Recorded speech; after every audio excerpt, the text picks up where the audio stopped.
పాల్గొన్న దాదాపు ప్రతి ఒక్క ఓటర్ కూడా తెలుగుదేశం పార్టీకి అనుకూలంగా ఓటు వేయడం జరిగింది. కానీ ఈ రోజున కౌంటింగ్ ప్రక్రియలో పాల్గొంటే కౌంటింగ్ ప్రక్రియలో కానీ పాల్గొనకుండా బాయ్కాట్ చేయడం జరిగింది. అంటే ఉద్దేశపూర్వకంగానే ప్రభుత్వం మీద బ్లేమ్ చేయాలని, ఏదో ఇక్కడ అధికారాన్ని అడ్డపెట్టుకుని గెలిచారనే ఒక అపవాదును మా మీద వేయాలనే దానికి అనేక రకాలుగా మాట్లాడడం జరిగింది. ఒకవైపు ఏమో జగన్మోహన్ రెడ్డి చిన్న ఎలక్షన్ అంటాడు.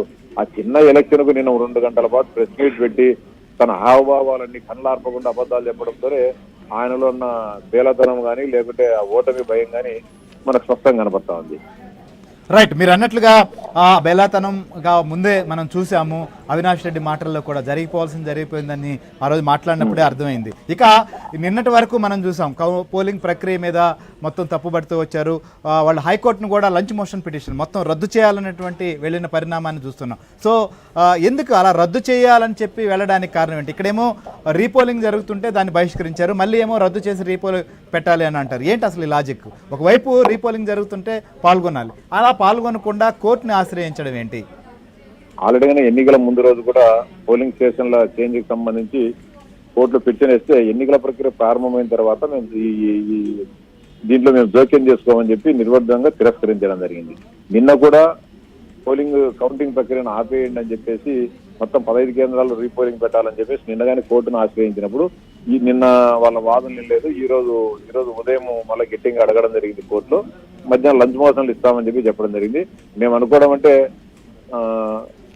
దానిపైన కూడా పెద్ద స్పందన కోర్టు నుంచి పెద్ద ఆర్డర్ రాకపోతుండే మేము అనుకుంటున్నాం. అంటే ఒకసారి ఎన్నిక ప్రక్రియ ప్రారంభమైంది, పోలింగ్ జరిగింది, రీపోలింగ్ జరిగింది, కౌంటింగ్ జరిగింది, డిక్లరేషన్ గానీ ఇవ్వడం జరిగింది. అభ్యర్థి గెలిచినట్లు డిక్లరేషన్ కూడా రిటర్నింగ్ అధికారి ఇచ్చిన నేపథ్యంలో కోర్టులు దీంట్లో జోక్యం చేసుకోవాలని నేను అనుకుంటున్నా.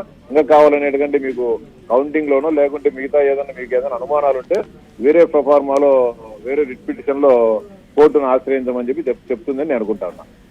రైట్, చూద్దాం సార్. మీరు అన్నట్లుగా కోర్టుకు కూడా వెళ్ళారు కాబట్టి అయితే ఆల్రెడీ ఫలితం కూడా వచ్చింది. మీరు అన్నట్లుగా గెలిచినట్లుగా కూడా ధృవీకరించిన తర్వాత ఇలాంటి ప్రయత్నాలు ఏంటి? సో ఈ ఫలితం చూసిన తర్వాత వైసీపీ వాళ్ళు ఎట్లా కారణాలు ఎత్తుతారు? పులివెందల ప్రజల్లో వస్తున్నటువంటి ఒపీనియన్ ఏంటి సార్ మొత్తం ఈ యొక్క ప్రక్రియ పైన? కానీ ఈరోజు ఫలితాన్ని బట్టిన తర్వాత చాలా సంతోషంగా ఉన్నారు. మొట్టమొదటిసారి కదా, కానీ గతంలో 2-3 సందర్భాల్లో కూడా వాళ్ళకు ఆ గుణపడడం జరిగింది. అంటే మా ఎమ్మెల్సీ ఎన్నికలప్పుడు అయితే అంతకుముందు జరిగిన కొన్ని సంఘటనల్లో కానీ వాళ్ళకు ప్రజలు తిరుగుబాటు చేసి తెలుగుదేశం పార్టీకి అండగా నిలబడిన సందర్భాలు మనం అంతగానో చూసాం.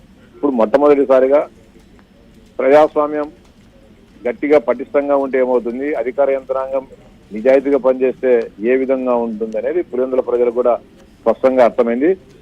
ఈ ఉక్కు కోటలు కంచుకోటలే కావు, ఎన్ని పేలాలతో నిర్మించిన పేకమేడలు అనే విషయం పులివెందుల ప్రజలకు కూడా అర్థమయ్యి జరగబో అన్ని ఎన్నికల్లో కూడా ఖచ్చితంగా వారికి నచ్చిన పార్టీకి మెచ్చిన వ్యక్తికి ఖచ్చితంగా ఓటేసే విధంగా ఒక ప్రజాస్వామ్యయుత అవకాశం వాళ్ళందరూ కూడా రావడం జరిగింది. ఇప్పుడు జరిగింది 10,000 మంది ఓటర్లు పాల్గొన్నారు. ఇంకా రిమైనింగ్ 2,20,000 మంది ఓటర్లు స్వేచ్ఛాయుత వాతావరణంలో ఓట్లు వేసినప్పుడే ఈ ప్రజాస్వామ్యం పరిపూర్ణంగా పరిణమిస్తుందని మేము భావిస్తున్నాం. Right, thank you Rambhupal Reddy గారు. సో ఈ ఫలితం వచ్చిన తర్వాత మరింత బాధ్యత కూడా మీ మీద పెరిగింది. ఖచ్చితంగా అక్కడ ప్రజలు మీకు అవకాశం ఇచ్చారు కాబట్టి ఒకసారి ఇన్ఛార్జి మంత్రి సవిత కూడా మాట్లాడుతున్నారు.